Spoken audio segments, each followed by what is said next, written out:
बाकी शामुद साहब आप रिस्पॉन्ड करें। जनाब स्पीकर, कायदे हिज़्ब इख्तिलाफ ने, यार सुन ले प्लीज, कायदे हिज़्ब इख्तिलाफ ने आज सुप्रीम कोर्ट के फैसले का हवाला दिया है। मैं आगाज ही में कहना चाहता हूं, अपनी जमात की तरफ से तस्लीम करता हूं कि अदम एतमाद की तहरीक जो है, इसमें आइन में इसकी गुंजाइश मौजूद है। तस्लीम करता हूं, बारहा कह चुका हूं, दोहरा देता हूं रिकॉर्ड के लिए कि इस तहरीक को पेश करना ऑपोजिशन का हक है और इसका दिफा करना मेरा फर्ज है। हम आईनी, सियासी और जमहूरी अंदाज में इसका मुकाबला करने का इरादा रखते हैं। जनाब वाला, मैं आज एक और चीज रिकॉर्ड पे लाना चाहता हूं और कौम को गवाह बनाना चाहता हूं कि आइन शिकनी मतम नजर न था, न है, न होगा। आइन का एहतराम हम सब पर लाजिम है। और जैसे कि वज़ीर आज़म पाकिस्तान ने कल कौम से खिताब करते हुए कहा कि बोझल दिल के साथ मायूस हैं, लेकिन सरे खम तस्लीम सुप्रीम कोर्ट के फैसले को तस्लीम करते हैं। जनाब वाला,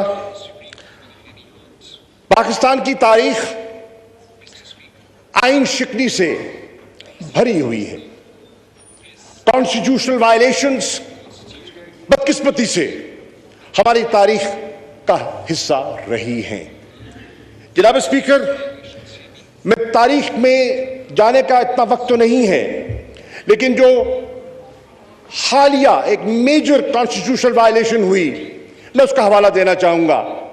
और कौम इस बात से गवाह है कि 12 अक्टूबर 1999 में आइन शिकनी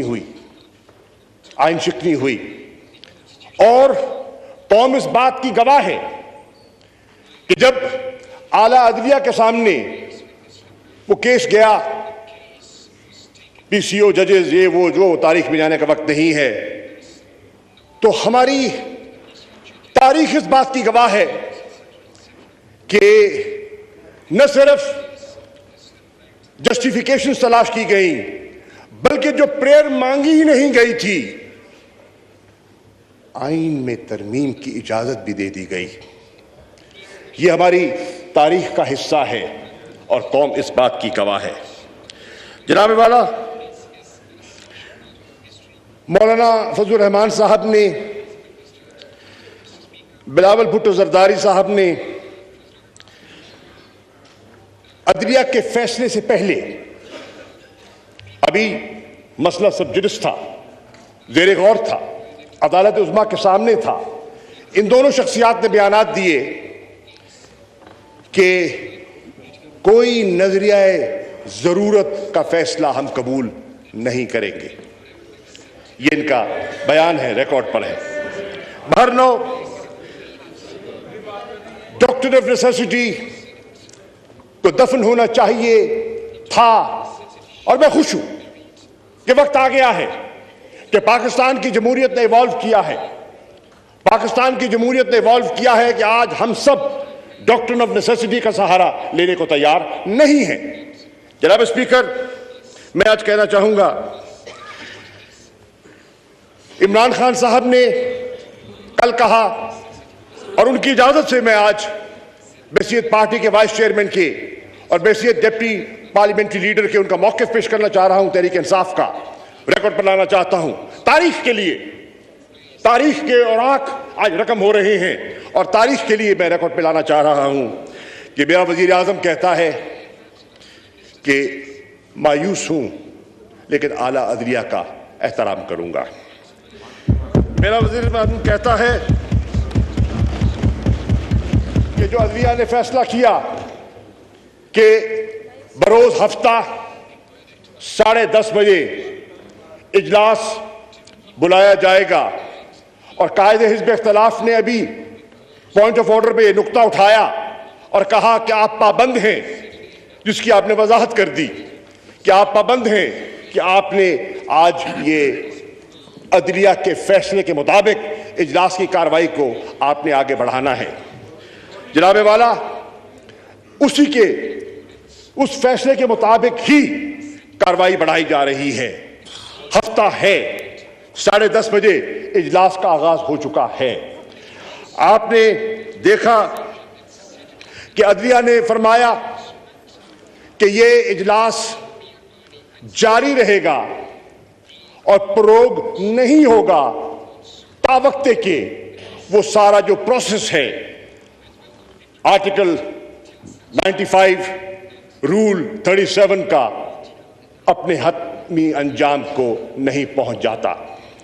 जनाब वाला, हम उसकी पासदारी के लिए यहां हाजिर हुए हैं, लेकिन मैं इस ऐवान के खिदमत में वो पस मंजर पेश करना चाहूंगा जिसने आज इस इजलास को इस शक्ल में दोबारा करने की आपको हुक्म सादर फरमाया और हमें ताबे किया। जनाब वाला,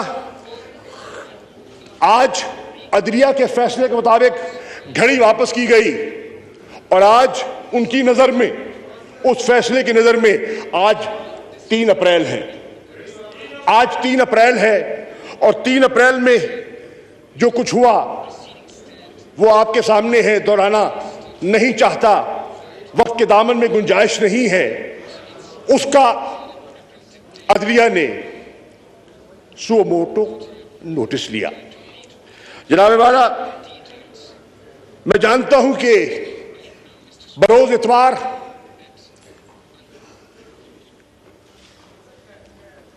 दफातर खोले गए, इजलास मुनक्किद हुआ और कार्रवाई का आगाज हुआ और फिर उसने इस ऑर्डर की शक्ल में अपना फैसला सादर फरमा दिया।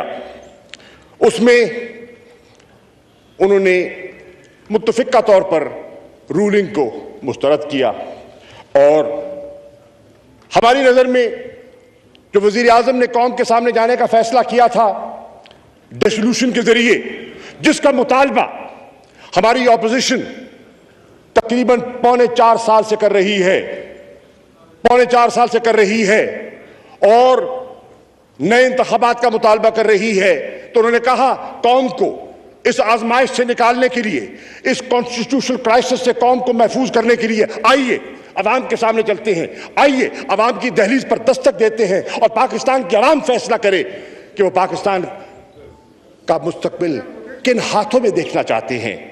जनाब वाला, उसका